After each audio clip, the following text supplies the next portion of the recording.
Hello friends, a great welcome to my channel. I am Poonam Dua. With me today you are going to cover the last chapter of this book, A Course in Phonetics.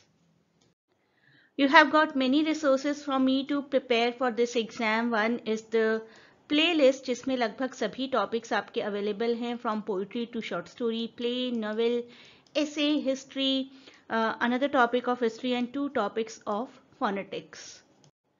And now there are 4 PDFs also, PDF 1 of important MCQs, PDF 2 biography of all the authors. इस PDF में आपके सभी text की एक short summary भी available है.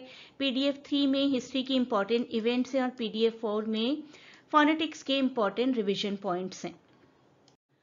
To get all these PDFs, you can inquire at this given link. The same link is given in description too. सबसे पहले आईपीए की बात की गई आपकी इस बुक में, तो we will also talk about IPA और ट्रांसक्रिप्शन के different method, systematic, impressionistic, phonemic, allophonic, simple and comparative. इन सब मेथड्स के बारे में आज हम बात करेंगे. तो जैसा कि हमने देखा, ट्रांसक्रिप्शन के पहले 2 कैटेगरीज है, सिस्टमैटिक, इम्प्रेशनिस्टिक, और उसके बाद सिस्टमैटिक डिवाइडेड है फोनेमिक, एलोफोनिक और सिंपल कंपैरेटिव में. तो सबसे पहले शुरुआत करते हैं सिस्टमैटिक और इम्प्रेशनिस्टिक से. सिस्टमैटिक ट्रांसक्रिप्शन जो कि प्रॉपरली एक लैंग्वेज को ट्रांसक्रिप्ट करती है. जैसे कि सभी एकॉस्टिक फीचर्स पता होते हैं हमारे रीडर को. Most appropriate studies where phonological system is known, that is called systematic. And impressionistic, as the name says, identifies the perceptible feature. And impressionistic is made from the sense impression, जिस तरीके का transcriber को feel होता है because of the audio visual और just audio. That way a very simple transcription is done, that is called impressionistic. And systematic uses all the rules, regulations and laws of transcription. There is a further category in systematic, that is phonemic and allophonic. In phonemic transcription we use all possible symbols. For example, this is the phonemic transcription of the word which. Allophonic transcription जिसमें कि larger number of distinct symbols होते हैं to differentiate among systematic allophonic differences. Utterances में difference होते हैं. Let us take two example, top and stop. When we say top, slight थ sound is there, तो उसको हम पोस्ट एस्पायरेटेड ट्रांसक्राइब करेंगे और अनएस्पायरेटेड ट्रांसक्राइब करेंगे when it is just the sound of ट. But here in top, a slight th is mixed with t. This has been taken from one of my book. Narrow और broad transcription भी कहते हैं हम phonemic और allophonic transcription को. Broad phonetic transcription or phonemic transcription is the transcription of a name of a language. For example, English words speak and peak are transcribed in the similar way. The phoneme P is the first word, aspirated है, और P in the second word, unaspirated है. But in narrow transcription, allophonic transcription, the phonetic quality of each segment is accurately indicated. P of peak can be indicated as this. Slight h sound is there.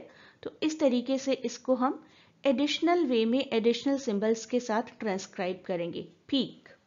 When we say P-E-A-K, if a normal speaker will speak, that will just say peak. But if a native speaker will speak, slight h sound will be there, so that is why it is written as peak. So this h sound, slight h sound, will also be pronounced and transcribed in allophonic transcription. अब बात करेंगे simple और comparative की. Simple and comparative. This is the other kind of distinction. Simplest IPA symbols are those that use ordinary letters of Roman alphabet such as A and A. और exotic letters जो कि symbolic होते हैं, convey greater phonetic details. अगर हम simple RAT को इसी तरीके से transcribe करें जिस तरीके से ये लिखा हुआ है, तो that is the simple one. और अगर phonetic symbols के साथ करें तो that will be called comparative one. इसके बाद आपके इस चैप्टर में बात की गई है प्लेसेस ऑफ आर्टिकुलेशन की, जो कि काफ़ी डिटेल में है, लेकिन मैंने एक सिंपल टेबल बना दिया उसके लिए।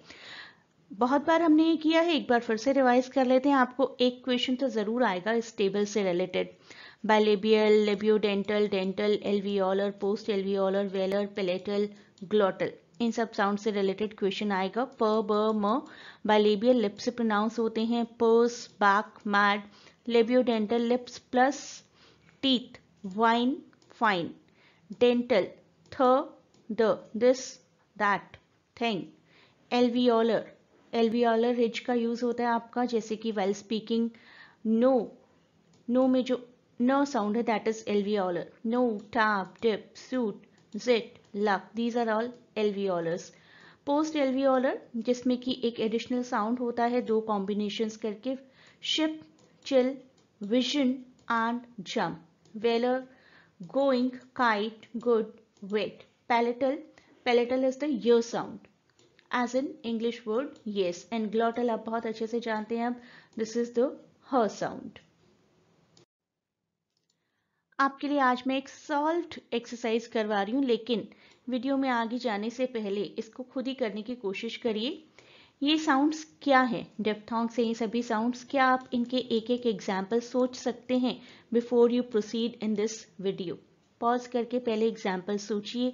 मैं आपको बहुत बार डिप्थोंग मनोफ्थोंग्स करवा चुकी हूँ, उसके हिसाब से आप सोचिए और एक एक वर्ड अपने आप सोचिए। After that you can check. The first one is the diphthong of A and E sound. A, gate. Then it is R and E, kite. Then it is OI, boil. Then it is vote. Then it is cow. Then it is here. Then there and poor. O sound. तो इस तरीके से आपको भी ये transcription अच्छे से learn कर लेनी चाहिए, कोई भी क्वेश्चन आपके एग्जाम में आ सकता है। Now two questions for you. The place of articulation of consonant sound for and were are what? Bilabial, labiodental, interdental or velar?